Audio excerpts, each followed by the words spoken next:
vamos ler aqui a partir do versículo de número 7. E no primeiro dia da semana, ajuntando-se os discípulos para partir o pão, Paulo, que havia de partir no dia seguinte, falava com eles e alargou a prática até a meia-noite. Havia muitas luzes no cenáculo onde estavam juntos.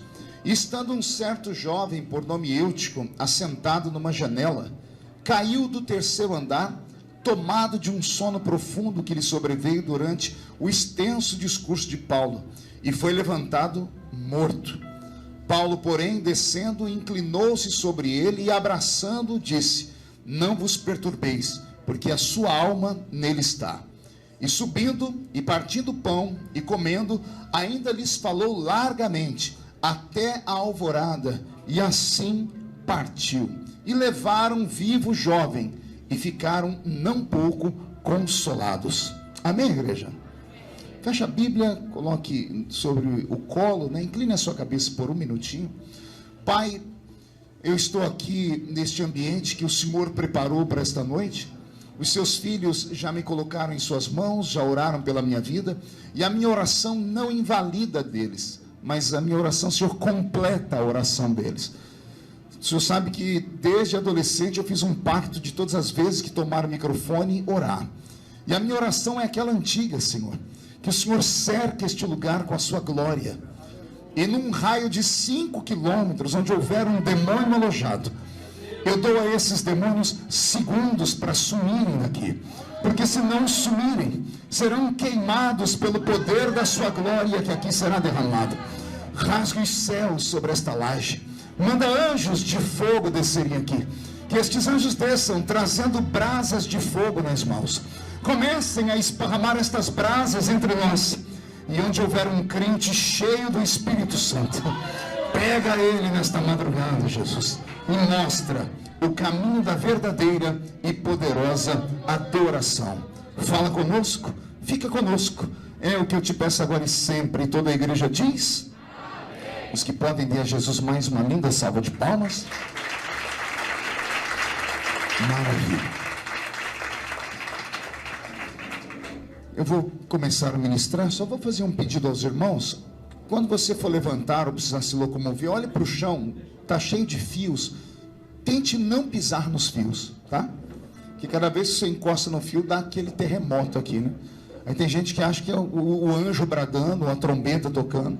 E não é nem o anjo, nem a trombeta, né? É o irmão pisando no fio, né? Amém? Diga comigo, entendi, pastor? Então aquele glória a Deus, só para eu saber que não estou sozinho aqui. Maravilha, me acompanha aqui o pastor Roberto Marinho, que é o meu tecladista. O pastor Roberto morava nos Estados Unidos e trabalhava com o pastor Benny Hinn. Alguém já ouviu falar do pastor Benny Hinn? Aquele americano que tem um ministério de curas. Aí o pastor Roberto veio para o Brasil trabalhar com o pastor Benny Ruim, né? Que sou eu. E o pastor disse amém. Pode não, pastor. Roberto, mude a música para mim. Eu estava pensando no que falar aqui, né, diante de tantas pessoas que já conhecem a Bíblia. O pregador que me antecedeu aqui estava com uma verborragia afinada, né, e com aquele vozeirão de pregador assembleiano de antigamente, né? Nós crescemos ouvindo isso, né, Alex? Aí começou, até que chegou na minha geração. Na minha geração ninguém tinha voz para nada, né? E aí Jesus começou a nos usar do jeito que a gente era. E eu falei: o Senhor, que prego aqui, Senhor, neste culto, com esses irmãos que fizeram das tripas coração, porque o culto de vigília, embora seja uma mini vigília, nós já vamos atravessar daqui a pouco esse dia para o outro, eu costumo dizer que esses cultos são cultos de hora extra. E culto de hora extra, o pagamento também é dobrado, né? Porque toda hora extra, o pagamento é dobrado. Então fique ligado, porque Deus pode tocar você profundamente aqui. E eu estava olhando os irmãos e veio ao meu coração o texto que eu li. Mas o texto que eu li será apenas a cereja do bolo. Eu quero contar tudo que envolve esse texto. Estava pensando aqui como linda é a Bíblia e como os crentes desta geração mais nova precisam conhecer um pouco mais da palavra. Digo isso porque eu prego desde criança, né? Me dá até angústia quando eu vejo aqui o pregador lá do Recife falar que me escuta desde criancinha. Como pode? O cabelo dele é tudo branco também, né? Como? Não, dá angústia, né? Dia desse eu estava num culto, chegou uma irmã perto de mim, ela devia ter uns 180 anos, né? E ela falou assim para mim, com aquela boquinha murcha, sem dente nenhum, falou: pastor, eu escuto o senhor desde criancinha. Eu falei: suas músicas no rádio, na Marumbi. Eu falei: música minha? Ela falou: o senhor não é o Feliciano Amaral? Eu falei: não, o Feliciano Amaral já dorme no Senhor. E fez a sinfonia toda para os animaizinhos dormir dentro da arca, né? Para Noé ter paciência de conduzir o povo, né? Mas faz parte, como eu prego desde criança. E desde criança pregando, o Senhor me levou pelo mundo todo. Eu preguei em mais de 80 nações do mundo, em todos os continentes da terra. E aqui no nosso Brasil, em mais de 4 mil municípios. Então todas as memórias que eu tenho da minha infância e adolescência, sou eu agarrado a um microfone como esse. Às vezes não como esse, porque esse aqui é moderno. Às vezes meu microfone era ligado numa caixinha de som, e a caixinha de som era ligada numa bateria de carro, porque não tinha energia no lugar. Eu falava aleluia, o povo entendia glória a Deus atrás. Pense numa confusão. Mas também não trago na minha memória, desde a minha infância até os dias de hoje, a lembrança de um culto, seja ele de manhã, tarde, noite ou madrugada, que Jesus tivesse faltado à reunião. Meia dúzia de irmãos entenderam, eu vou tentar melhorar. Eu quis dizer que desde criança até hoje, eu não me lembro de um culto que Jesus tenha sequer chegado atrasado à reunião. Às vezes, por motivo de força maior, nós atrasamos quando chegamos no culto. Às vezes, precisamos sair do culto antes dele terminar. Mas Jesus nunca fez isso. Ele sempre chega quando o primeiro crente chega. E ele só vai embora quando o último crente vai embora. Isso quando ele não encontra esses crentes loucos aqui, que amam emendar o culto numa vigília, né? Aí ele fica com eles até o sol raiar. Tudo isso porque ele deixou na sua palavra uma promessa. Ele disse: esta é a minha igreja, e as portas do inferno não prevalecerão contra ela. Quem pertence a esta igreja linda e poderosa? E como eu estava dizendo, nessas minhas andanças, Torquato, daqui para lá, de lá para cá, você que viaja o mundo todo é testemunha disso. Estamos vivendo um tempo de crentes que conhecem tão pouco da Bíblia, né? Os nossos cultos são cultos muito imediatistas, né? São cultos de promessa. Você vai conquistar, você vai ganhar, você vai ser curado, você vai ter dinheiro no bolso, sua família vai se unir, o Senhor vai fazer uma cirurgia plástica no seu rosto, você vai ficar bonito, né? Hoje as mensagens são assim, costumo dizer que são mensagens de autoajuda, né? Não que eu seja contra a autoajuda, eu sou amigo talvez dos maiores coaches do Brasil. Eles são bons em colocar o ego das pessoas lá em cima. Mas eu costumo dizer que culto, principalmente pentecostal, não é lugar de autoajuda, é lugar de ajuda do alto. Eu não entro aqui para ter meu coração massageado, eu entro aqui para ter um equipamento novo para a guerra. Eu costumo dizer que culto é como o soldado que saiu do campo de batalha e veio para o quartel-general, veio para ser socorrido porque está cheio de cicatrizes e feridas, e depois de ser curado vai sair com armamento pesado. As armas o Senhor está trocando nesta madrugada, aqui no início desta madrugada. Anote o que eu estou dizendo. Tem pessoas aqui dentro que quando forem para casa e dormirem, quando acordarem amanhã de manhã e olhar para o espelho, vão tomar um susto, não vão se reconhecer. Os amigos, os vizinhos e os parentes vão olhar meio estranho, vão dizer: onde você estava depressivo, deitado em uma cama, estava com síndrome do pânico, caído, agora você está aí todo vibrante. O que foi? Você viu um passarinho verde? Aí você vai dizer: não, foi uma pombinha de fogo mesmo. Foi o Espírito Santo que visitou aquela laje abençoada. E a sua vida será transformada. Mas para isso é preciso conhecer a palavra. Diga comigo: é preciso conhecer a palavra. Porque somente um crente alicerçado na palavra não tomba, não cai, não esmorece. Ele pode passar pelo vale da sombra e da morte, mas sabe que alguém passa com ele de mãos dadas lá. Diferente dessa geração muito novinha que eu chamo de geração Nutella. Você não pode pisar no dedo do pé da pessoa que ela já desvia, né? Nós estamos vivendo um tempo de que as pessoas são tão rasas na palavra, que um dia desse eu saí de um culto lá no interior de São Paulo. Quando eu fui chegando perto da minha caminhonete, eu até parei, porque eu fiquei emocionado. Tinha uns 10 crentes ao redor da minha caminhonete, com as mãos na caminhonete, orando. Eu falei, meu Deus, estão abençoando a minha viagem. Cheguei perto para não incomodar, fui começar a orar, comecei a ouvir a oração deles, eu fui obrigado a repreender. Porque os 10 estavam com a mão na caminhonete dizendo assim, eu tomo posse, essa caminhonete é minha. Eu dei um grito, essa caminhonete é minha. Aí alguém falou, não pastor, que nós estamos vindo da igreja ali do lado, e o pastor disse que tudo que a gente quiser é só botar a mão e tomar posse. Eu falei, vai ter com a formiga, preguiçoso. Vai ser ofertante, sacrificante, dizimista, vai fazer voto. Aí você vai ver o céu se abrir e Deus te enriquecer. E por que eu estou dizendo isso? Porque as pessoas mal conhecem os segredos da palavra. Por exemplo, quando eu olho para a Bíblia Sagrada inteira, e eu já li a Bíblia mais de 30 vezes, escrevi mais de 20 livros sobre ela, e ainda me julgo um analfabeto a respeito do conhecimento bíblico. Mas tem coisas que sempre me marcaram. Uma delas foi ler os evangelhos. Diga comigo os evangelhos. Pergunte para o irmão do seu lado, mas não deixe ele abrir a Bíblia. Quantos evangelhos existem na Bíblia? Pergunte para ele. 1, 2, 3. Qual é a resposta? Teve gente que ficou em dúvida. Tem gente contando, já está usando a segunda mão. Não. Só tem 4 evangelhos. Interessante é que no início não haviam só os 4 evangelhos. A Bíblia que você carrega aí, que você coloca às vezes debaixo do braço pensando que é desodorante, ou deixa em casa como se fosse um adereço enfeitada, às vezes fica em casa na estante aberta no Salmo 23, como se fosse uma mandinga espiritual. E tem crente que já deixou o uso da Bíblia, agora está usando a caixinha de promessa mesmo, né? Comete o pior de todos os pecados, enfia a mão na caixinha e diz, deixa eu ver o que Deus quer falar comigo. Aí ele abre o seu escritor, estou contigo e não abro, meu servo, né? Porque as pessoas já não têm mais o apreço pela palavra. Mas essa Bíblia que está na sua mão, aprenda. Levou 1.600 anos. Não foram 1.600 meses. Não foram 1.600 semanas. Não foram 1.600 dias. Foram 1.600 anos para chegar nesse livro que nós temos na mão. Entre o primeiro escritor da Bíblia, que é Moisés, que escreve o Pentateuco, os primeiros 5 livros, e o último escritor da Bíblia, que é o apóstolo São João, que escreve o Apocalipse, nós temos uma distância de quase 2.000 anos. E interessante, por isso a Bíblia é o livro mais vendido e lido no mundo até hoje, porque não é um livro normal. Quem lê o livro do Gênesis e pula para o Apocalipse vai falar assim, os 2 escritores sentaram numa mesa e entraram num acordo. Porque o Gênesis começa com um casamento entre Adão e Eva, e o Apocalipse termina com um casamento entre a igreja e Jesus de Nazaré. Parece que eles sentaram juntos, mas não se conheceram. Por isso que muitas pessoas erram quando vão falar que a Bíblia é um livro que tem mais de 40 autores. Mentira!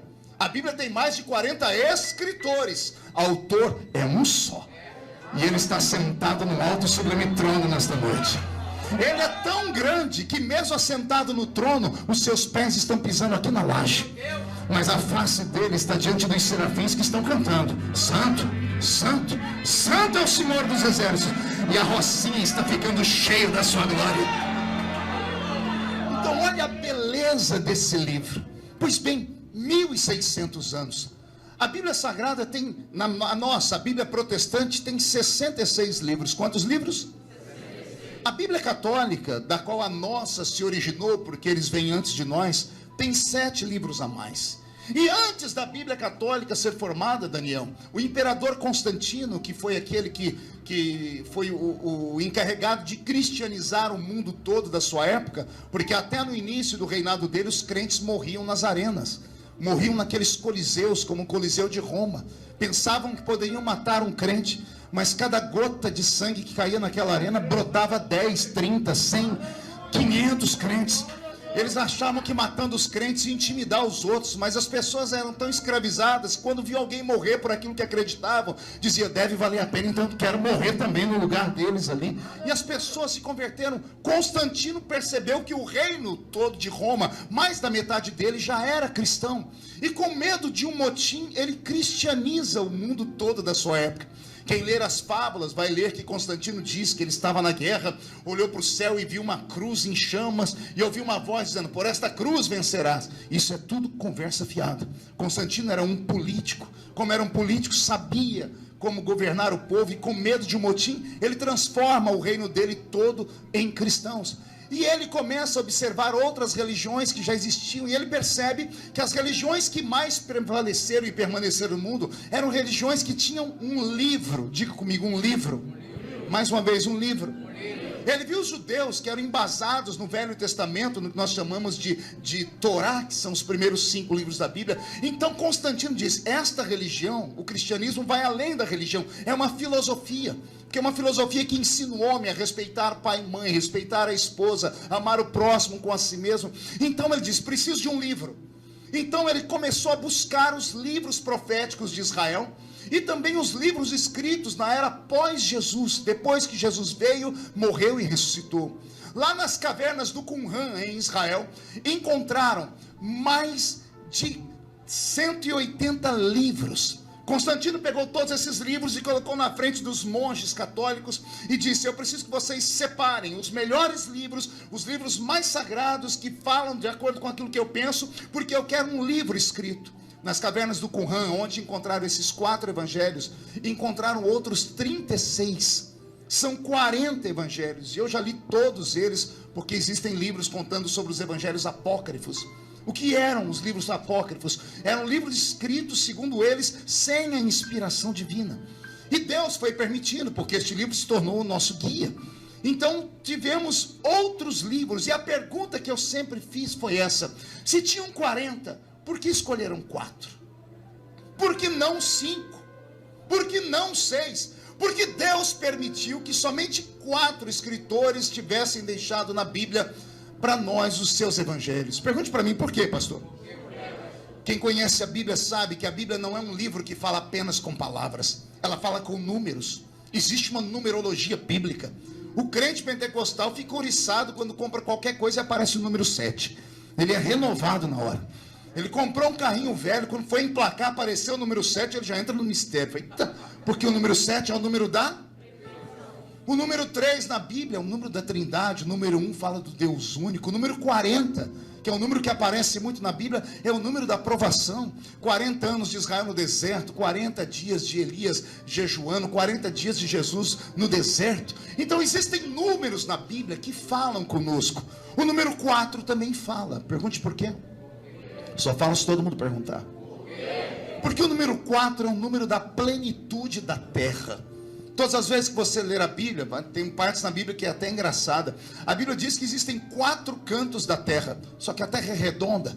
Eu nunca achei nada de canto naquilo que é redondo. Mas o escritor diz que existem 4 cantos da terra.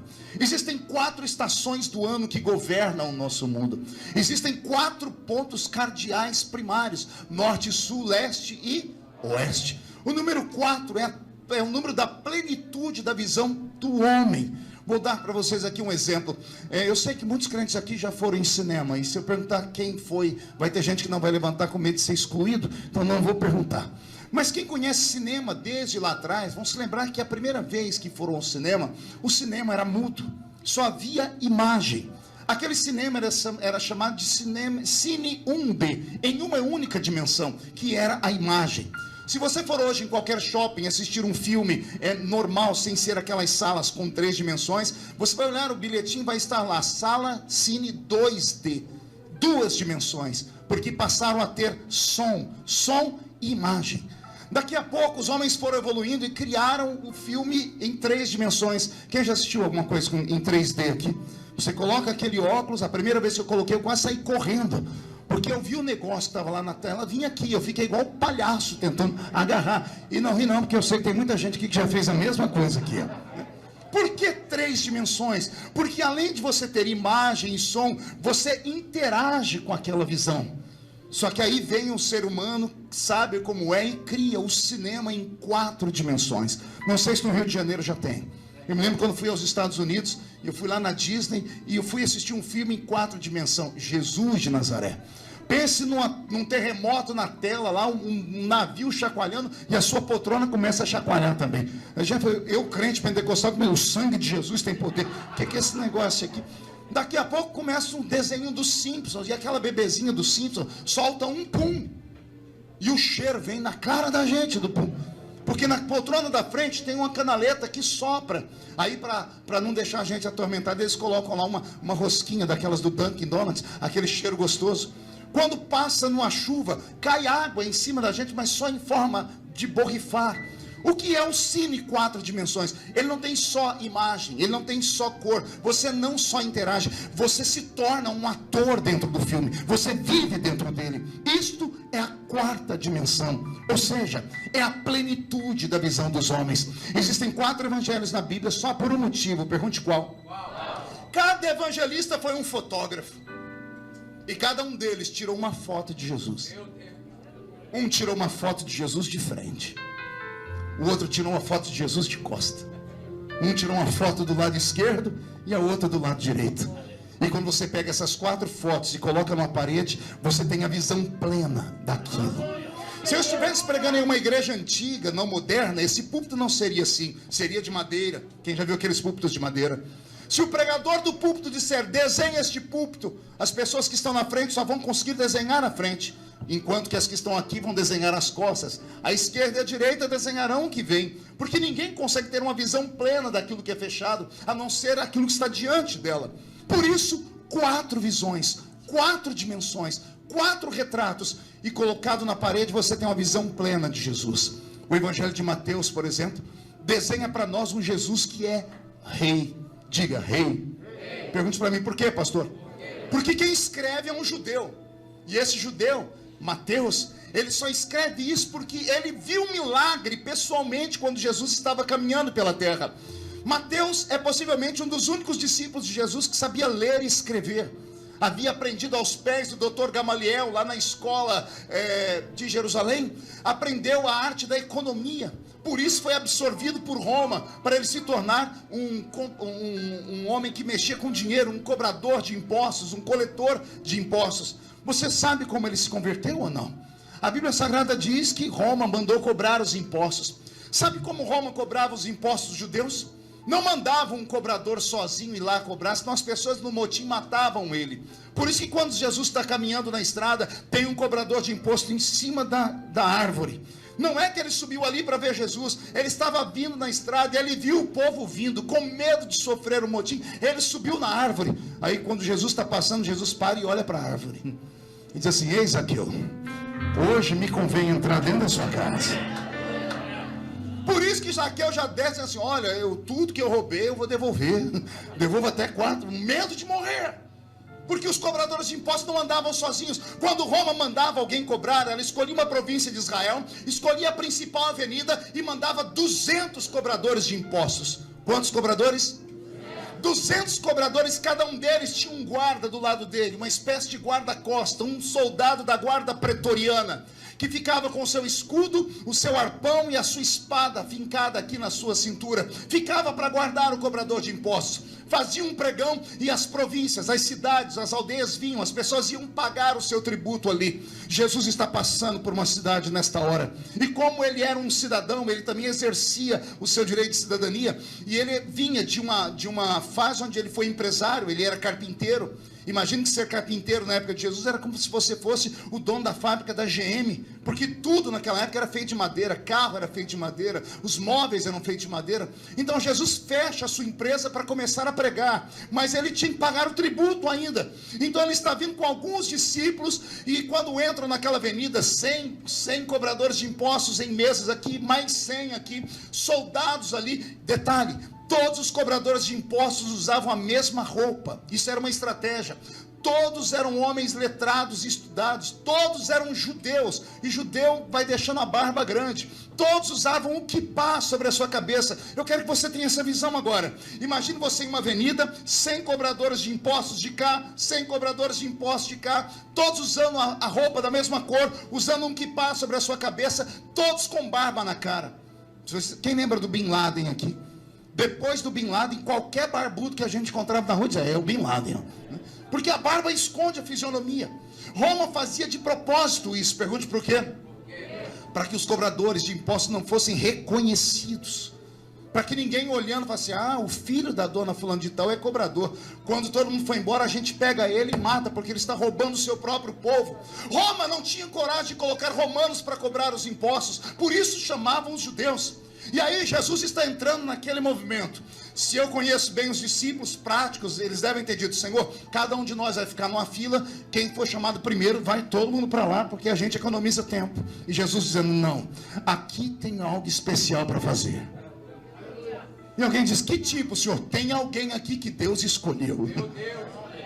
Tem alguém que é diferente. Aí os discípulos olham na cara dos 200 cobradores de impostos, usando a mesma roupa, uniforme, usando o mesmo chapéu na cabeça, a mesma barba. E os discípulos dizendo: só ele para ver aquilo que ninguém vê. Porque para nós é tudo igual. Porque homem olha para fora, mas só Jesus consegue enxergar por dentro. Jesus vai andando e de repente ele para na frente de um cobrador de imposto e diz para os meninos: é aqui. Ficam todos na fila. Quando chega a vez, era muita gente para pagar imposto. Os cobradores nem olhavam para a cara das pessoas. Aqui, com a caneta na mão, a pena, um nanquim, um papiro, dizia para a pessoa: qual é a sua profissão? Eu sou carpinteiro. Jesus falando: sou carpinteiro. Quanto foi o seu faturamento? Foi tanto. Então você tem que pagar tanto de tributo a César. Jesus dá os denários, pede para Judas aqui um pouquinho de dinheiro, paga. O homem aqui pega o dinheiro, conta, devolve o troco, tira um recibo e na hora de escrever o recibo, ele coloca o recibo aqui no nome de quem? Qual é o seu nome, cidadão? E ele: Yeshua. E o homem diz assim: Yeshua, você é filho de quem? Começa a complicação. Eu imagino Jesus dizendo: você quer saber a minha linhagem da terra ou a minha linhagem do céu? Porque se for da terra é um problema. Na terra eu tenho mãe e não tenho pai. Mas se for minha linhagem celeste, eu tenho pai e não tenho mãe. Eu imagino um moço que aprendeu na Universidade de Jerusalém, dizendo assim, que todo homem que estuda em universidade tem uma mente muito analítica, uma mente científica. Começa a achar: esse camarada é louco, esses judeus malucos. Tá, meu amigo, tá aqui, ó, tá bom, tá aqui o seu tributo, tá aqui a sua nota fiscal, pode ir embora. E ele diz assim: próximo da fila. Jesus pega o recibo, imagino eu, quando ele dobra o recibo e vai saindo, ele diz assim: Levi, me segue. Quando Jesus diz Levi, o coração do Levi que está sentado aqui quase sai pela boca. O soldado que está do lado dele já começa a se armar. As pessoas que estão ao redor, pagando nas outras mesas, começam a olhar: Levi? É o Levi. Meu Deus, o Levi está traindo o seu povo. O Levi está roubando a gente. O Levi está perdido. Quando Jesus diz Levi, eu imagino o Levi botando a mão na roupa. Calma aí, será que eu escrevi meu nome aqui no papel? Ele olha para a mesa dele, mas ele não tinha escrito o nome dele em lugar nenhum. E aí ele deve ter perguntado: ô, sou Yeshua, como é que o senhor sabe o meu nome?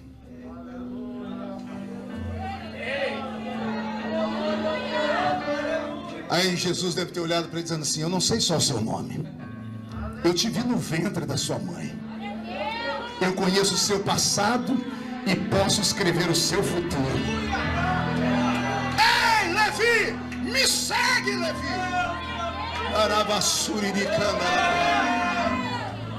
E Levi parte para andar ao lado de Jesus. Por que você acha que mais tarde Jesus troca o nome dele e chama ele de Mateus?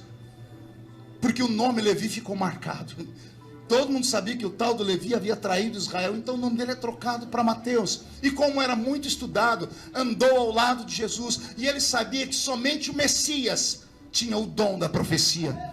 E cada vez que ele anda ao lado de Jesus, ele vai desenhando Jesus como rei. O evangelho de Mateus é um evangelho que começa com genealogia. Ô, palavra bonita e difícil. Diga comigo: genealogia. Mais uma vez. Se falar 3 vezes, está batizado com o Espírito Santo.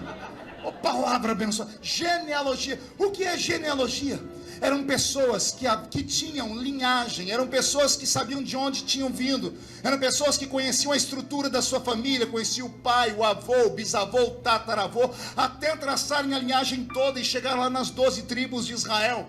Só tinha genealogia quem vinha de família que primeiro sabia ler e escrever, de pessoas que tinham cultura, e somente as pessoas aristocráticas, as pessoas ricas tinham isso. Então Levi desenha para os judeus que esperavam o Messias como rei, Jesus como rei. Por isso no livro de Mateus, Jesus é apresentado como Rei dos Reis e Senhor dos Senhores. Aí Mateus tira uma foto de Jesus com a coroa e diz: ele é o rei, e coloca a foto dele na parede. Saímos do evangelho de Mateus, entramos no evangelho de Marcos. Diga: Marcos. Para mim é o evangelho da Bíblia que tem o nome mais lindo de todos. Marcos, olha, a gente faz até biquinho para falar, né? Marcos. O Evangelho de Marcos é estranho. Pergunte para mim por quê. Primeiro, porque foi o primeiro de todos os livros do Novo Testamento a ser escrito. E ele é escrito 70 anos depois de Jesus ter morrido e ressuscitado. O Evangelho de Mateus, ou o Evangelho de Marcos, ele é mais estranho ainda porque Marcos não era discípulo de Jesus. Tente lembrar o nome dos 12 apóstolos. Veja se tem algum Marcos lá. E a pergunta que fica é: como é que um Marcos aparece no meio do caminho e escreve um evangelho? Só quem estuda muito bem o Novo Testamento vai se lembrar que esse Marcos apareceu na Bíblia. A primeira aparição dele está na Bíblia de uma maneira estranha. Jesus está num lugar e tem um rapaz que ele acorda e ele está pelado e sai correndo. Quem já leu isso na Bíblia? Tem um moço que está no evangelho, ele aparece, ele fica nu, quando ele vê, ele se embrulha num lençol e vai embora. Esse era João Marcos. Esse Marcos queria seguir Jesus, mas ele não tinha idade, não era emancipado. Então fizeram pegadinhas para ver se ele sumia. Mas ele era tão apaixonado pelas coisas de Cristo que, como ele não pôde ser discípulo de Jesus, mais tarde ele vai se encontrar com o apóstolo São Paulo. E ele se torna discípulo de Paulo. Só que vai chegar um momento que Paulo está sendo perseguido e Marcos sai correndo. E Paulo diz assim: não quero Marcos porque ele não presta, porque ele é um covarde. Aí passa o tempo, quando Paulo vai mandar uma carta para Timóteo, diz: Timóteo, estou te escrevendo esta carta porque eu estou aqui em Troas e eu deixei a minha capa, estou preso. Por favor, quando vier me visitar, traz a capa e traz Marcos, porque hoje eu vejo como ele se tornou um grande homem de Deus, como ele é importante para o reino. Agora, como Paulo jogou Marcos fora, Pedro, que era concorrente de Paulo, absorveu João Marcos e disse: você vai ser meu discípulo. E Marcos se tornou discípulo do apóstolo São Pedro. Como Marcos é de uma família rica, ele sabe ler e escrever. Pedro está 30 dias antes da sua morte em Roma, preso. Quando ele está preso, sentindo que a morte vai chegar, ele recebe a visitação de João Marcos. Pedro é um pescador. Pedro não sabia ler, não sabia escrever. Então, quando Pedro recebe a visita de Marcos, por impulso ele diz a Marcos: Marcos, na próxima visita, traz pena, nanquim e papiro. Por quê, Pedro? Porque antes de ir embora desse mundo, eu quero deixar um retrato de Jesus.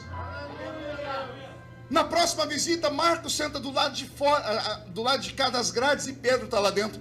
E Pedro dita o evangelho segundo escreveu São Marcos. O evangelho segundo escreveu São Marcos são os evangelhos mais simples da Bíblia. Pergunte por quê? Não tem genealogia, não tem nada de profundidade. Tudo que você lê no evangelho de Marcos é colocando Jesus como um servo. É como Jesus que cuida dos homens, é Jesus se colocando até abaixo dos homens para mostrar o amor. Por que Jesus ali é um servo? Porque Pedro era um homem sem letra. Era um homem que não sabia ler e escrever. Tudo que ele lembrava de Jesus era de impulso de histórias. Tem um versículo no Evangelho de Marcos que não tem em nenhum outro. Pergunte qual? O último capítulo de Marcos, capítulo 16, o versículo 7. Está escrito assim: que Pedro estava trancado dentro da sala quando Jesus ressuscitou.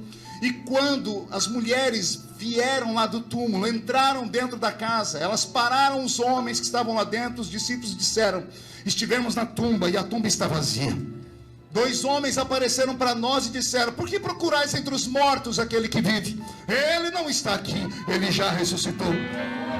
Quando elas falam isso, o coração dos discípulos se alegra, mas tem um discípulo que está sentado no canto em depressão profunda, não tem coragem de levantar a cabeça, e é Pedro. Aí as mulheres começam a falar: esse anjo apareceu para nós e ele mandou um recado. E qual recado, mulheres? Ele disse assim: vá até os discípulos e a Pedro. Vou repetir: avisem aos discípulos, vírgula, e a Pedro em particular, que o mestre vai encontrar ele lá na frente. Por que os outros evangelistas não escreveram isso? Porque eles não experimentaram isso. E o que significa isso, pastor? Pedro havia negado Jesus na madrugada da sua morte. Pedro se sentia um lixo. Pedro é o discípulo que mais erra na Bíblia. É o discípulo que pula na água e afunda. É o único discípulo que anda ao lado de Jesus endemoniado. Jesus um dia tem que falar assim para ele: para trás de mim, Satanás. Pedro é aquele que deixa Jesus em saia justa. Jesus vai lavar os pés dos discípulos. Chega na vez de Pedro, Pedro não deixa. Aí Jesus diz assim: se eu não lavar o seu pé, você não tem parte comigo. Aí Pedro estica os pés e as mãos, diz: então lava o meu corpo inteiro. Se é para ficar perto do Senhor, não lava só os pés, não. Lava as minhas mãos, os meus braços. Me lava inteiro. Para os discípulos não significou nada, mas quando Pedro, no canto da casa, em depressão, se sentindo um traidor, ouve as mulheres falar que Jesus, ao ressuscitar, lembrou dele. Avisa aos discípulos e a Pedro. Essa palavra entrou no coração e quebrou as cadeias do diabo. O diabo perdeu Pedro naquele dia. Era a maneira de Jesus dizendo: não importa o que você fez, Pedro, eu continuo te amando. Não importa que você tenha me negado, eu ainda tenho história com você. Não importa o que aconteceu, lá na frente nós ainda vamos caminhar junto. Por isso que Pedro, quando morre e ao ser crucificado, diz aos romanos: eu não sou digno de ser crucificado como Jesus, me crucifiquem de cabeça para baixo, porque Ele é o meu Salvador. Por isso o Evangelho de Marcos é tão simples, porque foi ditado pela boca de Pedro. Quem diz um amém por essa palavra? Saímos do Evangelho de Marcos e entramos no Evangelho de Lucas. Só que eu vou deixar o Evangelho de Lucas para o fim, porque é dele que eu vou começar a pregar. O Evangelho de João é o último Evangelho escrito, sim ou não? O Evangelho de João é tão poderoso que me dá arrepio. Lembrando que João é um pescador e ele e Pedro eram sócios de uma companhia marítima. Se é pescador, é um homem iletrado também. Amém, igreja? Sendo um homem iletrado, eu pergunto para vocês: como é que um homem que não tem cultura, um pescador, começa a escrever no seu livro do jeito que João escreveu? Alguém se lembra como é que começa o Evangelho de João? No princípio era o Verbo, e o Verbo era Deus, e o Verbo estava com Deus, e tudo que foi feito por Ele, e sem Ele, nada do que foi feito se fez. E Ele veio para os seus, os judeus, mas os seus não receberam. Mas a todos quanto receberam, deu-lhes o poder de serem feitos filhos do Deus vivo. Me dá arrepio. Olha o poder que tem só a recitação dos versículos. Não é um versículo normal. Você vai encontrar no Evangelho de João as características de Jesus como Deus, o Filho do Deus vivo. Você vai encontrar Jesus sendo reverenciado, e sinais mais prodigiosos, de Jesus subindo no Monte Tabor e refletindo luz como o sol. Você vai ver os maiores milagres de Cristo em situação de poder no Evangelho de João. Por quê? Porque João enxergou ele como Deus, o Deus que estava no céu, e mesmo sendo Deus, não tem por usurpação ser igual a Deus. Antes aniquila sua forma divina e desce entre nós e se faz carne, e caminha entre nós e traz essa salvação para todos nós. Amém até aqui? Por isso João tira uma foto de Jesus como Deus e coloca lá naquela parede. Nós já temos 3 fotografias: ele como rei, ele como servo e ele como Deus. Agora olhe para o seu irmão e diga: preste atenção agora. Temos o Evangelho de Lucas, o Evangelho de... que no grego seu nome não é Lucas, é Lúcius. E esse grego, que tem um nome grego, e repito, esse grego, porque Lucas não é judeu, Lucas não é árabe, não é africano, ele é grego. Diga comigo: grego. E só de falar disso me dá arrepio. Quer perguntar o porquê? A pergunta que fica é: como é que um grego, que vem da Grécia, e a Grécia é a capital do mundo antigo, onde os homens e as mulheres eram diferenciados em tudo. Os gregos sempre foram mais bonitos que todos os povos da terra. Tanto que até hoje, quando passa um homem bonito na rua, a mulherada fica oriçada e grita: eita, que lá vai um deus grego. E quando passa uma mulher bonita, os homens também falam: parece uma deusa grega.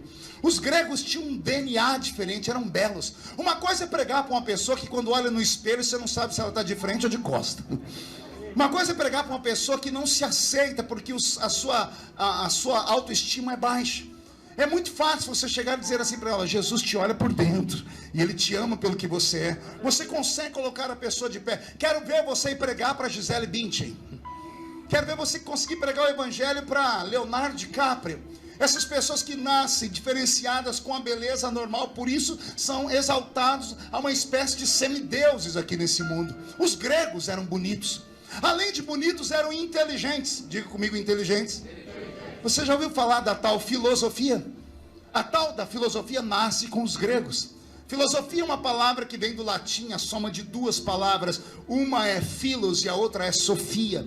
A palavra philos significa amor, ou melhor, amante, namorado. E a palavra sofia é inteligência, sabedoria. Então o que é filosofia? É ser amante da sabedoria, é ser namorado da inteligência.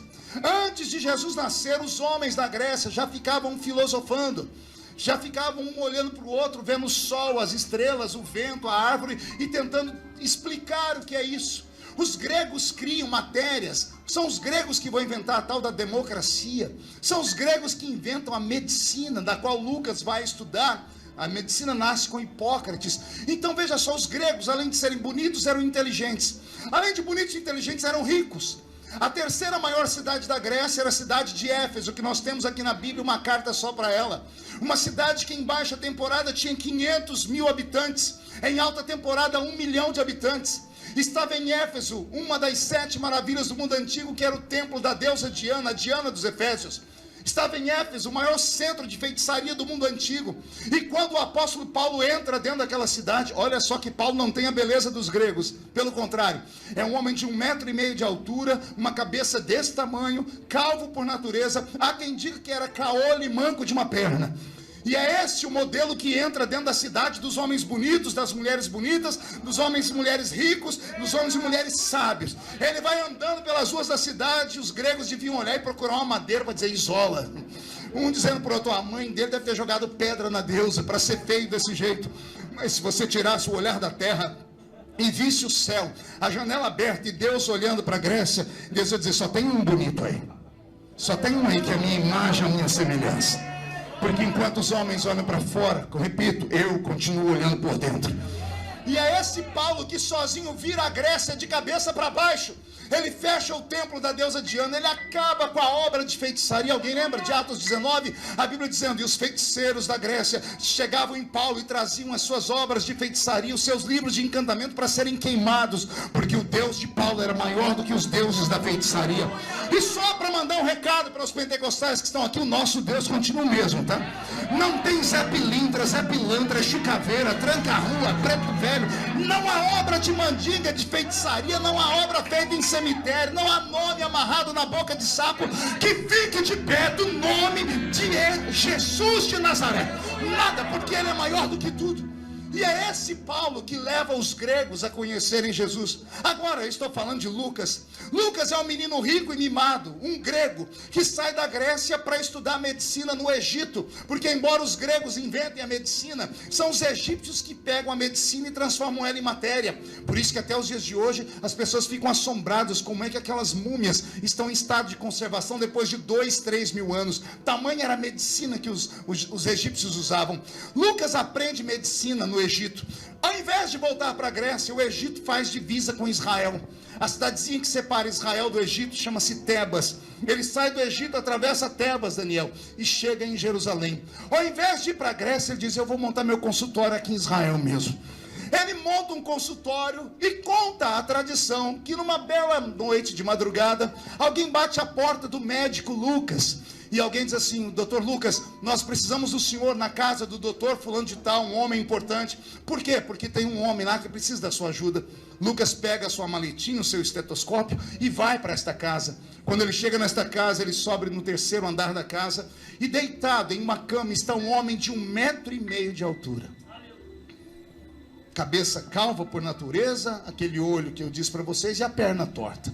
Só que esse homem está todo ensanguentado, porque jogaram ele de cima de uma muralha e antes apedrejaram ele. Já já eu digo o nome dele, vocês já sabem. Ele está deitado na cama e alguém diz, doutor, o que o senhor acha? Lucas observa e diz assim, ele está em estado de coma. Só os deuses podem dizer. E alguém repreende, ele diz, os deuses não. Esse baixinho aí diz que só tem um Deus.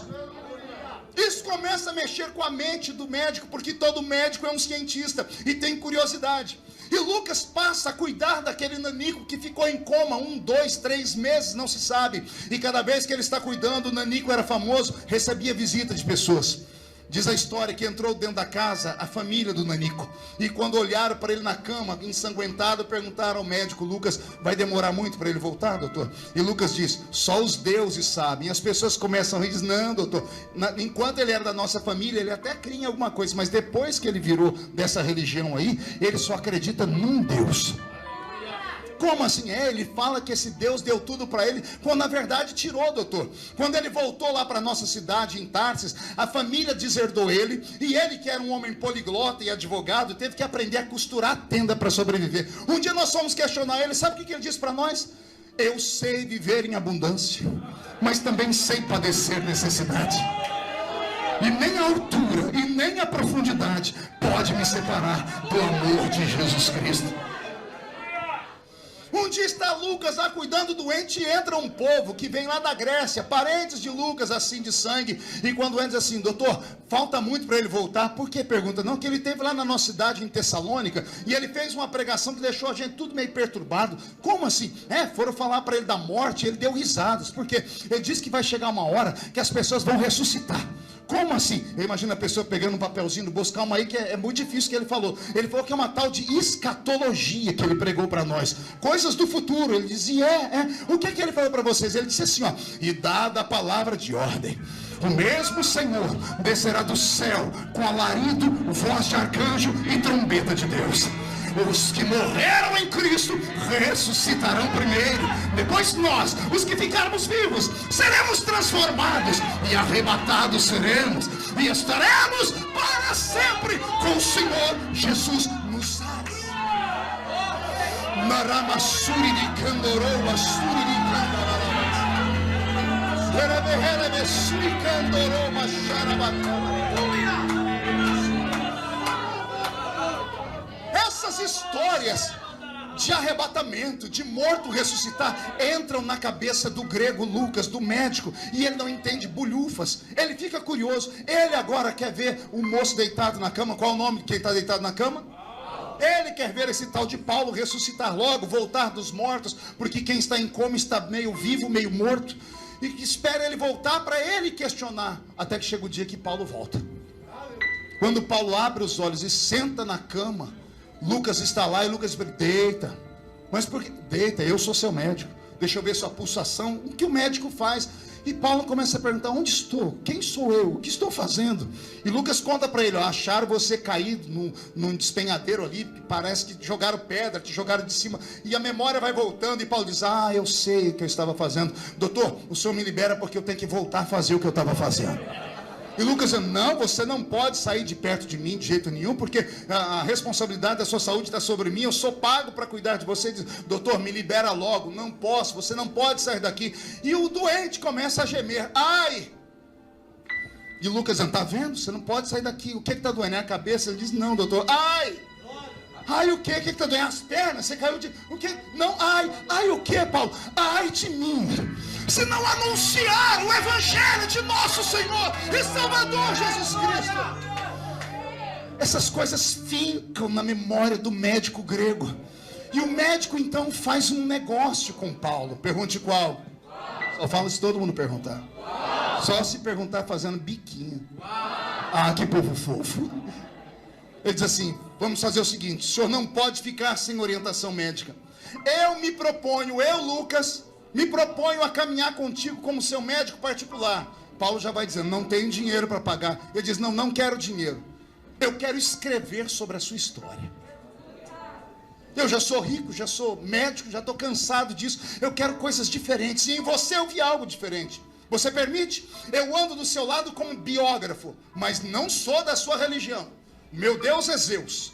E os irmãos de Zeus são meus deuses, Poseidon e Hades. E também temos lá no Monte Olimpo Hermes, Hera, Afrodite, e vai falando todos os deuses da Grécia. E Paulo dizendo: você tem certeza? Quem andar do meu lado?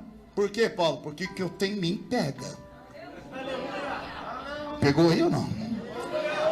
Não ande com gente muito crente, porque se andar você vai ficar tão louco quanto é a pessoa. Eu costumo dizer que a pior coisa que tem para um pentecostal é chegar na igreja e sentar perto de uma geladeira humana. Daquele crente que você chega perto dele, se ficar 5 minutos você pega resfriado, de tão gelado que a pessoa é. Você chega todo animado para o culto e diz: a paz do Senhor. A criatura responde assim, ó: nhô. Já viu? Você chega todo: a paz do Senhor, meu irmão. Diz: nhô. Você pergunta: como é que está a sua mãe? Eu não tenho mãe nem pai, é para morrer. Você senta perto dessa criatura, o que está nela de ruim pega na gente. Tem umas pessoas aqui que estão sofrendo, né? Não, é só olhar quem está do seu lado. Olha a cara feia da pessoa. Parece que foi batizada num pote de vinagre. Passa o culto inteiro olhando a cara do pregador, desafiando ele. Fica o culto inteiro olhando para mim com esse olho seco. Segura aí. Olho de sapo que morreu no dia de enchente. Fica o culto inteiro com essa boca travada, essa boca de aço, essa língua de ferro, esse queixo de concreto. Se você sentou perto de um geladão, eu tenho pena. Em compensação, se o geladão sentou perto de um canela de fogo, vou ter que dar aquele grito, Daniel: sai da frente, Satanás! Porque se o frio pega, o fogo pega também. O fogo pega também. O que Lucas foi fazer da vida dele? Foi andar ao lado de Paulo. Cada vez que ele anda, ele vê uma coisa esquisita e escreve. O livro de Atos dos Apóstolos foi o primeiro livro que Lucas escreveu. Ele escreveu o primeiro livro de Atos porque ele era biógrafo não convertido. E tudo que ele vai vendo, ele vai escrevendo. É tudo coisa estranha. Até que ele chega no capítulo 20. Agora eu vou começar a pregar. No capítulo 20 de Atos, Paulo está pregando. Ele começa a pregar um sermão que a gente chama de sermão espada. Pergunte por quê? Comprido e chato. A Bíblia diz que ele começa a pregar e não para mais. O culto começou às 6 da tarde, era meia-noite. Paulo estava pregando ainda. Não, se você está aqui e me aguenta escutar, imagina o que era ouvir Paulo. Eu sairia de qualquer lugar do mundo para ouvir o apóstolo de São Paulo pregar. Paulo pregando, e é por isso que eu não acredito no que as pessoas dizem que Eutico caiu da janela, porque o sermão de Paulo foi longo e extenso. Ele não caiu da janela por causa disso. Levante a mão direita para o céu, por favor. Faz um carinho nas costas do seu irmão e diga: vai doer só um pouquinho. Roberto, muda a música aí.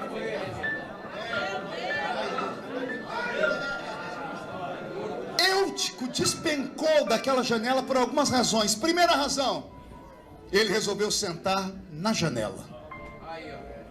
Pergunta que fica: quem está na janela está olhando para dentro ou para fora? Ninguém consegue explicar. Ora a pessoa olha para dentro, ora a pessoa olha para fora. O crente tem que escolher o lugar dele na igreja. Não fique no lugar errado, porque se você ficar no lugar errado, você corre o risco de despecar. Quem não fica no lugar onde Jesus colocou ele, cai. E depois não vai jogar a culpa no pastor, no irmão, na irmã, não. Você nasceu para ser pé, mas queria ser mão. Você nasceu para ficar sentado. Você queria estar no lugar pregando, aí termina o culto, vai lá para fora, junta meia dúzia de crente frustrado igual você, pega a língua que é maior do que a minha gravata e dá-lhe falar do culto. Ah, se fosse eu pregando. Ah, se fosse eu cantando. Ah, se fosse eu. Ah, se fosse para ser você, era você infeliz. Jesus não erra quando chama, não. O problema é que você está no lugar errado. Por isso fica o culto inteiro parecendo com uma rolinha que tomou uma pedrada na árvore, ombro caído, barriguinha murcha. Ninguém me ama, ninguém me vê, ninguém. Isso aí, em nome de Jesus, eu te repreendo agora. Se você estiver no centro da vontade de Deus, que é o lugar certo, pode levantar 11 mil demônios contra você. 1000 cairá de um lado, 10 mil cairá do outro, e você não será atingido.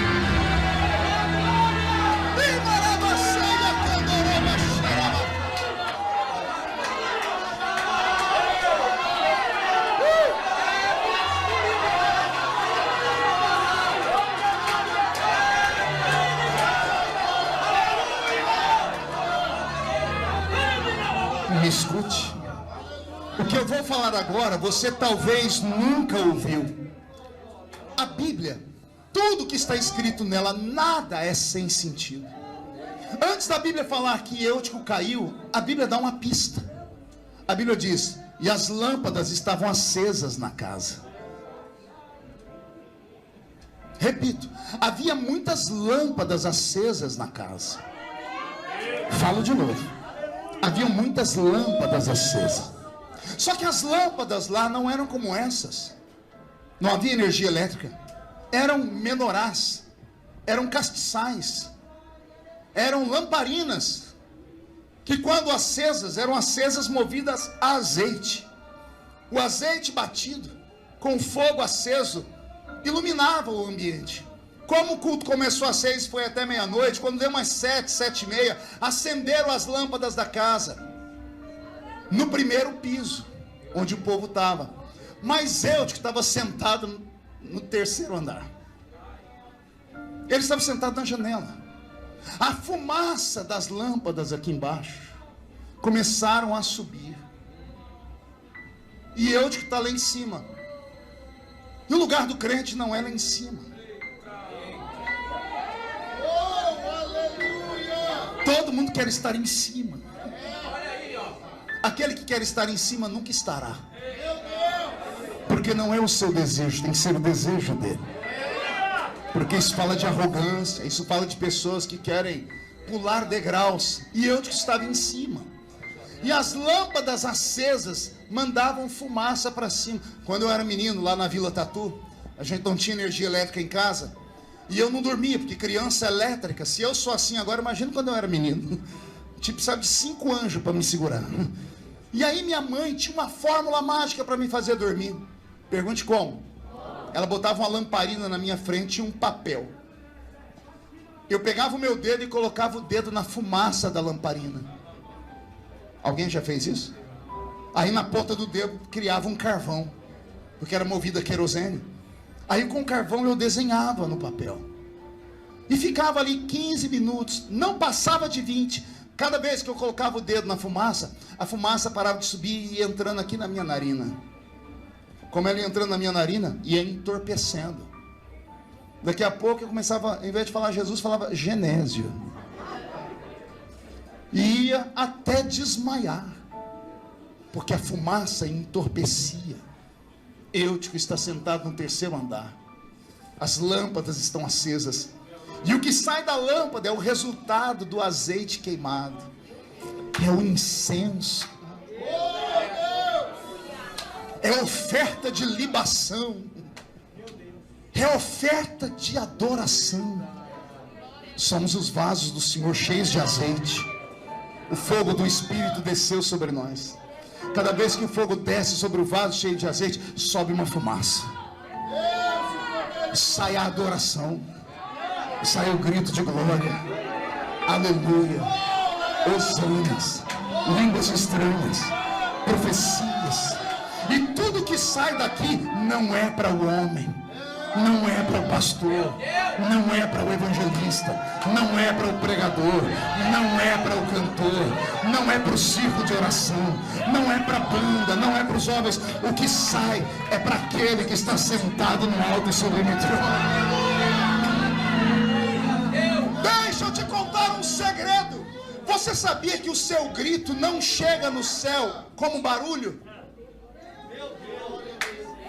Toda a adoração da igreja não chega no céu através de barulho. Deus não ouve a nossa adoração. Deus recebe a adoração. O Espírito Santo filtra a nossa adoração, porque se grito trouxesse Deus para a igreja, qualquer um que gritasse recebia. E tem gente que grita à toa. Tem gente que grita só para os outros achar que ele é mais santo do que os outros. Tem gente que dá grito de glória a Deus para esconder o bocejar da boca. Já viu o crente, ele abre a boca e diz: glória a Deus. O crente está dormindo na vigília, ele acorda falando em línguas. Já viu isso acontecer? Não sai do espírito, saiu da mente dele. Esse tipo de adoração não passa do teto, porque quando começa a subir, o Espírito Santo filtra. Ele diz: só vai subir o que a adoração sai do coração. A adoração que sai da boca para fora não sobe. Adoração que sai apenas com gritos para impressionar os homens não sobe. Só sobe aquela que sai do coração. Porque o Espírito Santo filtra. Quando ele filtra, os anjos que estão acima pegam taças e começam a colher toda a adoração em forma de fumaça. E aí eles vão diante do trono de Deus, está escrito em Apocalipse, e eles derramam diante do Senhor a adoração, derramam as lágrimas, derramam os gritos e o clamor. Aí Deus não ouve. A Bíblia diz que Deus sente o cheiro. Vou falar de novo que você não entendeu. O seu grito não vai para o ouvido de Deus, ele é transfigurado em incenso. Aí os anjos levam diante de Deus e jogam no altar. Aí Deus sente o perfume da adoração. E quando a glória que sobe é verdadeira, Deus pega e manda a glória verdadeira para baixo também.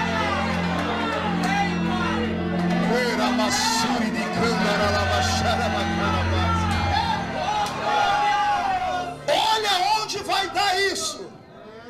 Eutico está fora do lugar. Quis ficar mais alto do que todo mundo para aparecer.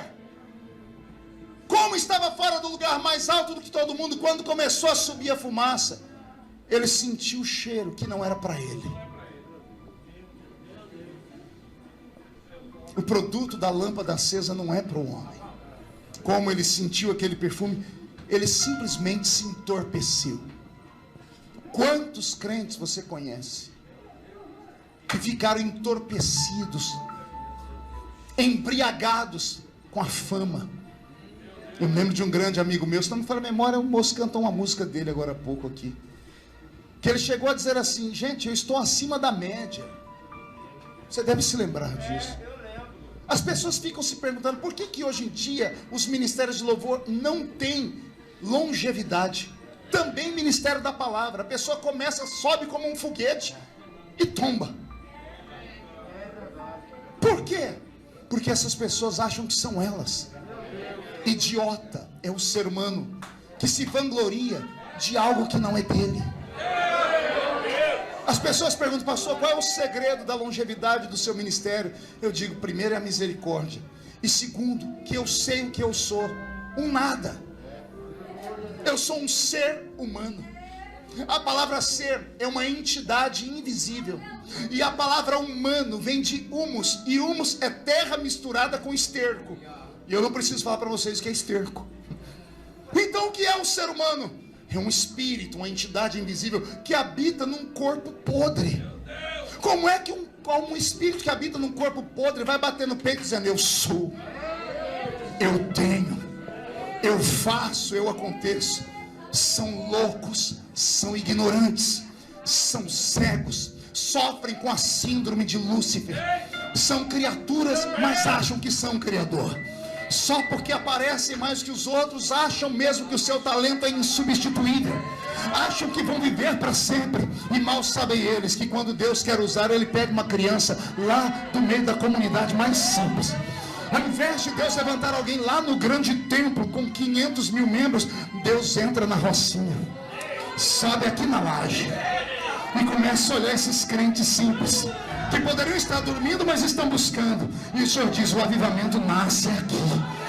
O avivamento nasce de lugares simples. O verdadeiro avivamento não nasce em Jerusalém, ele começa lá em Nazaré. Começa onde ninguém acha que vai vir alguém. Os maiores avivamentos do mundo vieram de lugares que ninguém dava nada para eles. Porque é a maneira de Deus dizer: não é o homem que faz, sou eu quem faço. Não é o homem que escolhe, sou eu que escolho o homem. E porque Deus me trouxe aqui nessa madrugada, só Ele sabe. O que eu estou pregando, primeiro foi um teste para ver se você tinha ouvido de ovelha. Porque eu estou cansado de pregar para girafa. Tem gente na igreja que não é ovelha, é uma girafa. Já viu uma girafa? É aquela criatura bonita com seu pescoço lá em cima. Você nunca vai ver uma girafa comendo capim. Ela só come nas árvores altas, nos frutos altos. Tem crente que parece uma girafa. Ele entra não, dependendo de quem está pregando, eu não entro nesse culto. Eu ia ali para ouvir qualquer coisa. Eu não como qualquer coisa. Ah, filho do cão com a pomba gira. Seu incircunciso. Quem foi que te disse que o que sai dessa tribuna é qualquer coisa? A Bíblia diz: a minha palavra não volta vazia. Pode ser uma criança pregando, pode ser um analfabeto pregando, a palavra não volta vazia. Não volta vazia.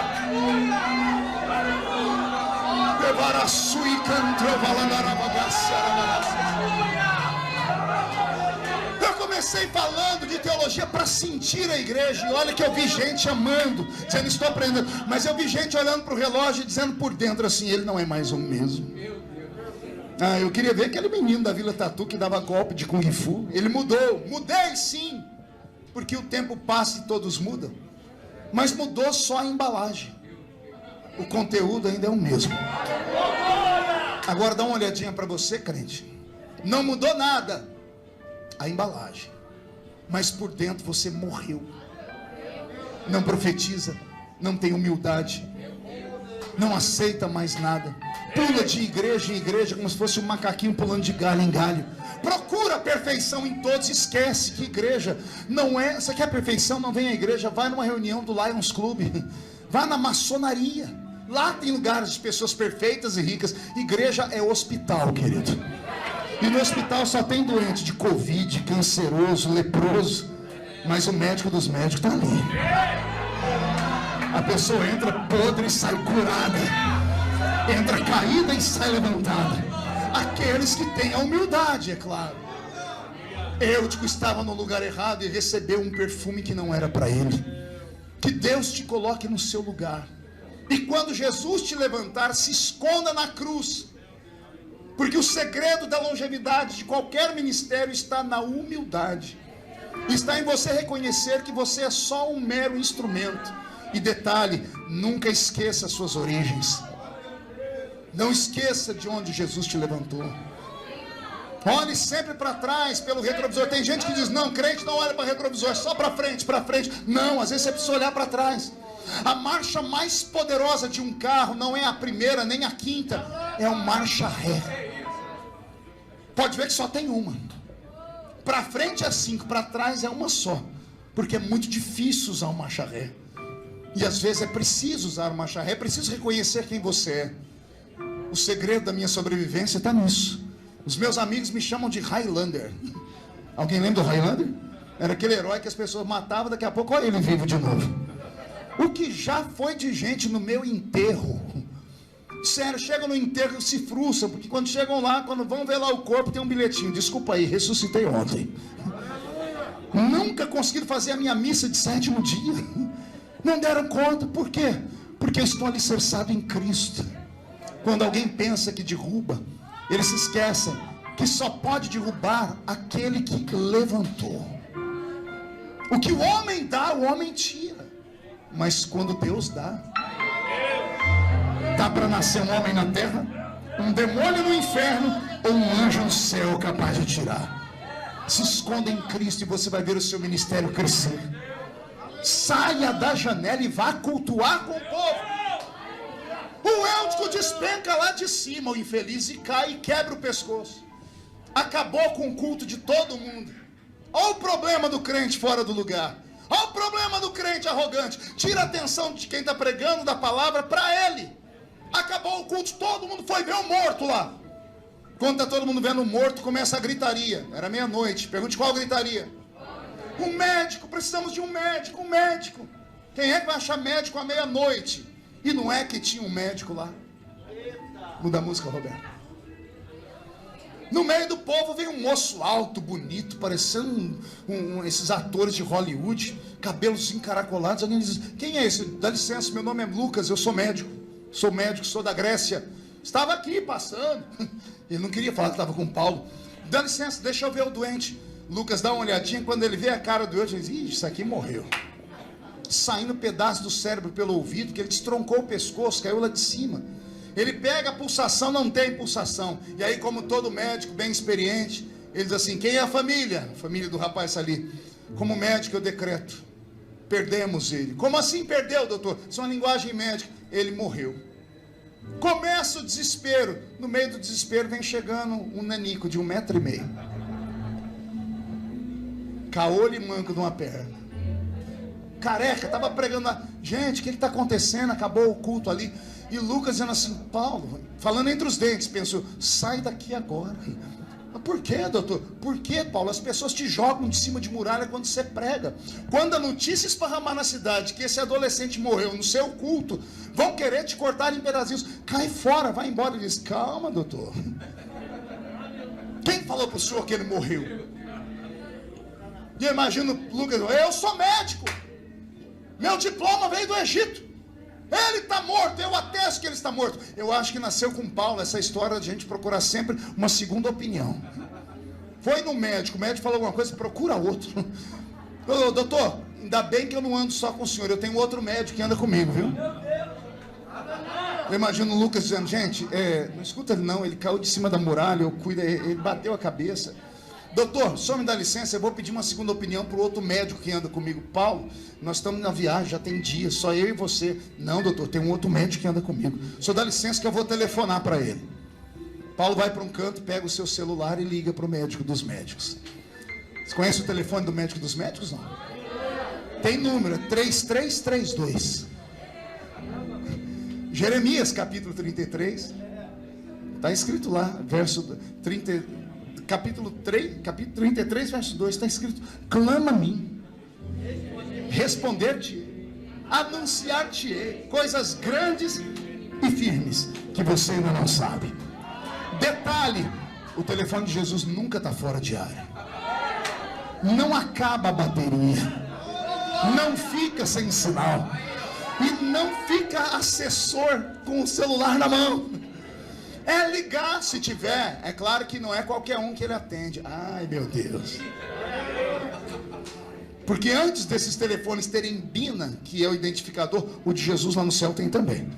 Alguém aqui já olhou para o celular e disse assim, não vou atender? Quem já fez isso? Ai, hipócrita. Você já fez sim, que eu sei. Quem já olhou o número, reconheceu, não vou atender? Quem já fez isso? Mas e quando liga aquela pessoa, Roberto, música de amor? Aí liga a sua paixão e diz assim, hello baby. Chega, Roberto, senão desvia o povo. Liga a pessoa, o coração quase sai pela boca, você atende na hora, você até erra os teclados. Quando alguém liga para o céu, para o telefone de Jesus, ele olha e vê quem é a criatura. Aí ele procura a sua conta no céu. Sabia que nós temos uma conta no céu ou não? A Bíblia diz, guarda o bom depósito. Tem um banco lá em cima chamado Banco da Graça. Todas as vezes que você faz uma oração, o Senhor olha a sua conta para ver se tem fundo. É por isso que a sua oração não é respondida. Não tem fundo. Você não deposita. Você vem para a vigília desesperado e diz assim, hoje é meu milagre. O milagre não vem, você vai lá para o candomblé. Tem que depositar, nem que seja de pouquinho em pouquinho. Como é que eu deposito, pastor? Um glória a Deus daqui, um aleluia dali, uma mãozinha levantada para cá, uma ida à escola dominical, um sacrifício de ir na vigília aqui na laje. São depósitos. E aí quando eu ali ver que tem saldo, você pode sacar. Pastor, eu estou lascado então, porque não tenho nada lá, meu saldo está no vermelho. Jesus me trouxe hoje aqui para dizer que ele vai abrir um financiamento para você. Vai haver um empréstimo. Só que você tem que dar alguma garantia para ter o empréstimo.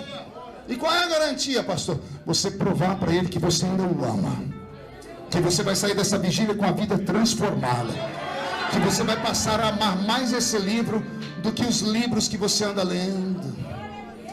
Você tem que provar para ele que você vai ter mais paixão por esse livro do que pelo Big Brother, que você vai passar mais tempo com esse livro do que com essa porcaria na mão, que você vai saber mais o nome dos profetas da Bíblia do que dos atores da Netflix. Porque eu sei que aqui na Rocinha tem muita gatunete. Já sei dessas coisas. Porque você vem para a igreja vazio. Vem com essa cara fechada. Quer que o pastor tenha na mão uma varinha de condão. Quer que o pastor grite abracadabra e o céu despenque sobre a sua vida. E aí sai do culto dizendo, pregador, não tem mais unção não, viu? Será que sou eu que não tenho? Ou é você que está lascado? Pastor, estou lascado, mas vim aqui. Não fez mais do que sua obrigação. Veio aqui porque apertou. Vigília não é culto para gente que está com a vida boa, não. Quem está com a vida boa está em casa dormindo. Só vem para a vigília quem está lascado. E se está lascado é porque lá atrás você fez alguma coisa que não devia. E ainda bem que você veio. E já que veio, se abre. Não fica com esse braço cruzado parecendo uma estátua. Vigília é culto de gente maluca. Eu amo vigília porque o crente pula, grita, planta bananeira, se joga debaixo do banco. Pergunte para mim por quê, pastor? Porque não tem mais nada para perder na vida, já perdeu tudo. Então diz, se sobrou isso, é isso que eu vou fazer. O Paulo ligou para o médico dele, e o médico dele olhou para o Eutico. Ó, como é bom ter uma segunda opinião. O médico grego disse, morreu. O médico dos médicos disse, está dormindo, Paulo.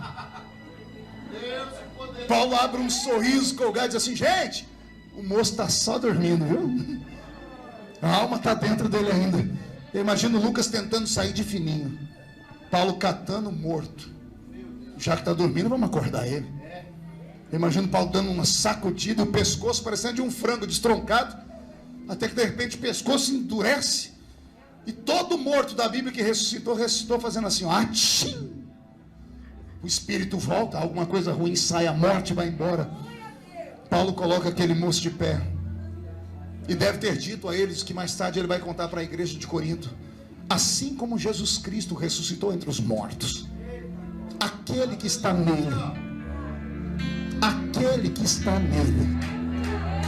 pode ressuscitar também.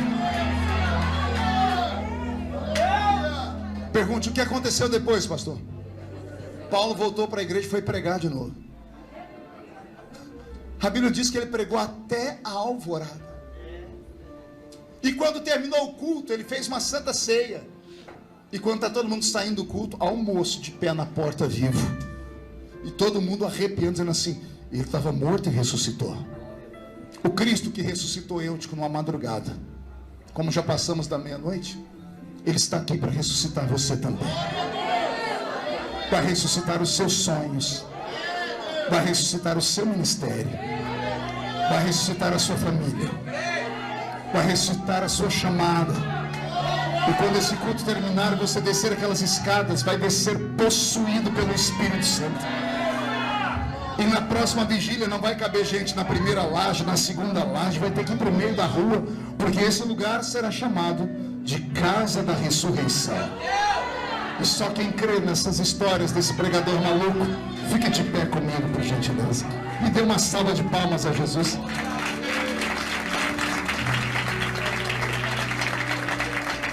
Feche os olhos.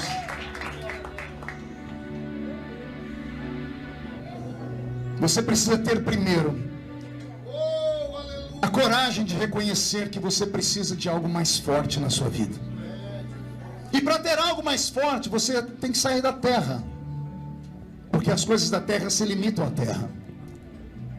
Tem coragem de subir um monte comigo hoje? Feche os olhos. Moisés um dia olhou para Deus e disse, não estou aguentando mais, Senhor. Eu preciso de uma experiência nova. Eu estou morrendo aqui embaixo. Me mostra a sua glória. E o Senhor disse, sobe aqui para o monte, Moisés. Só que quanto mais perto da glória de Deus, mais perto da morte você fica. Porque a glória de Deus é incompatível com o corpo humano. Mas aqueles que ficam diante de Deus têm a sua vida transformada. Feche seus olhos e sobe comigo, bate.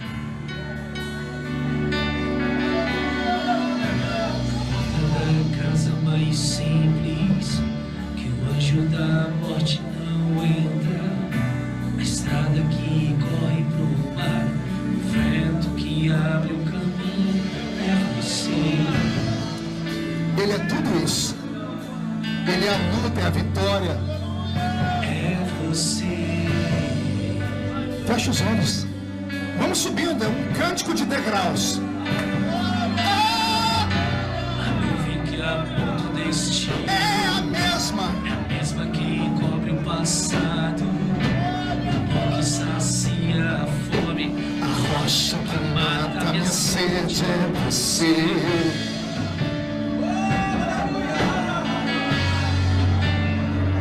É você. Vem, sobe. mais perto do monte, Mais perto da face, me espanto com o peso da tua glória. Mais perto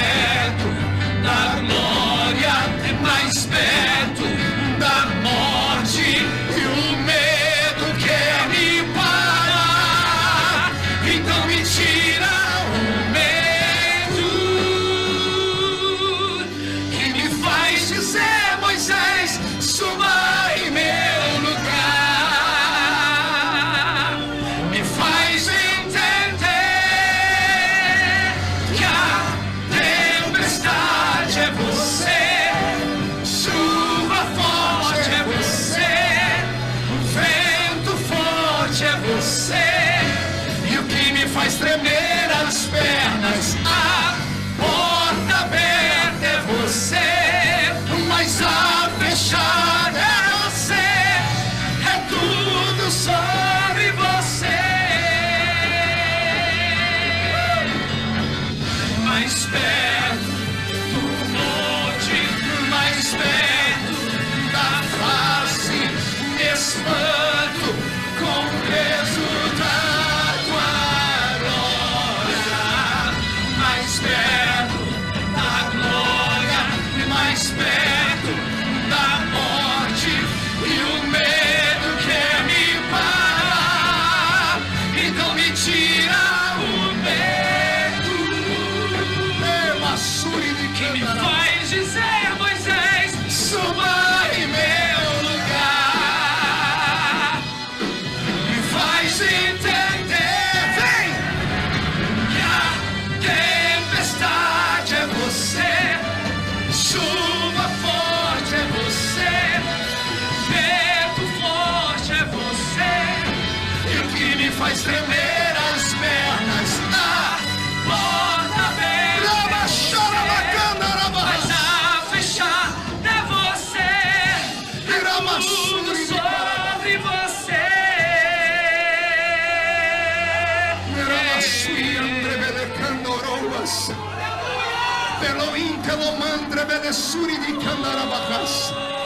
Onde houver um homem e uma mulher nesta vigília, meu Pai, que precisam de uma ressurreição, que precisam, Senhor, de um up na sua vida, onde houver alguém cansado de uma vida espiritual pequena, vazia, onde houver alguém que quer de novo brilhar e resplandecer, onde houver alguém que sente saudades do fervor e da revelação, desce sobre eles agora, mostra a sua glória, pega ele agora, pega ela agora, agora, agora, agora.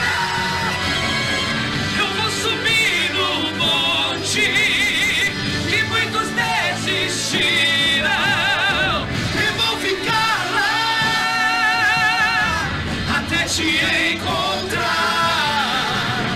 Eu vou entrar na casa e vou fazer morada e vou ficar lá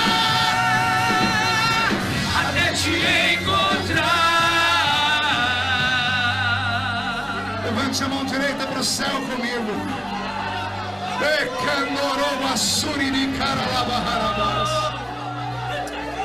Me diga comigo, em nome de Jesus, todos os demônios que roubaram a minha fé, esfriaram a minha fé, roubaram os meus sonhos, as promessas, eu ordeno, venham para a palma da minha mão agora, fecha a sua mão. Eu conto até 3, você joga no chão e pisa em cima. E aí você encontra 2 pessoas e diga para elas: o Senhor quer nesta noite cumprir as promessas na sua vida, mas para isso você tem que estar vivo, porque Ele já vem buscar a sua igreja. 1, você nunca mais será o mesmo. 1,5, sua família sentirá orgulho de você de novo. 2, quem viver verá para ver o que Deus fará aqui na laje. 2,5, a rocinha será chamada de terra da ressurreição. 3, jogue no chão, pise em cima.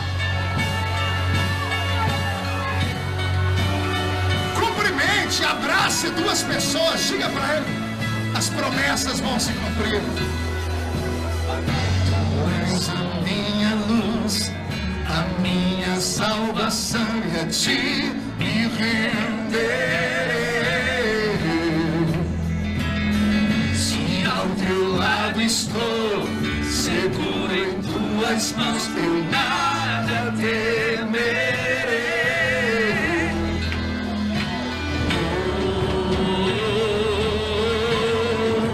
Tu és santo, ó Senhor. De novo.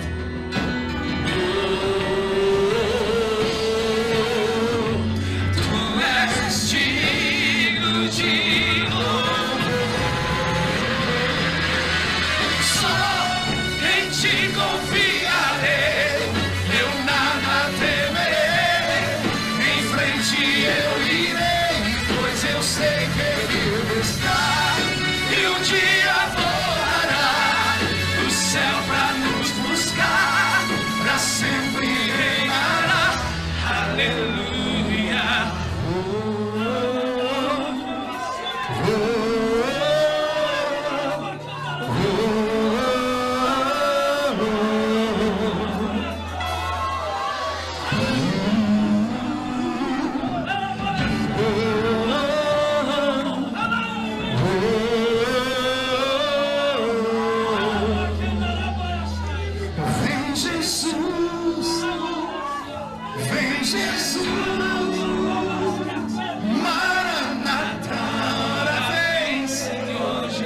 assim.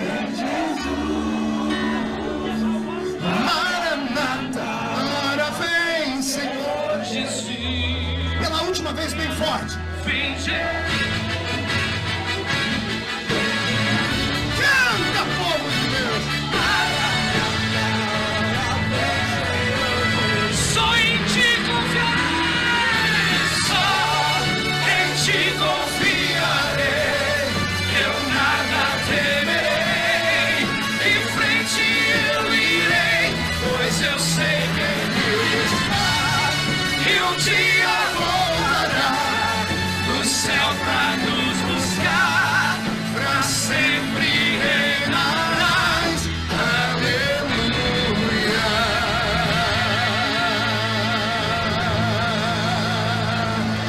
Quem pode aplaudir? Quem pode aplaudir e gritar? Quem pode aplaudir, gritar e dar um pulo para cima?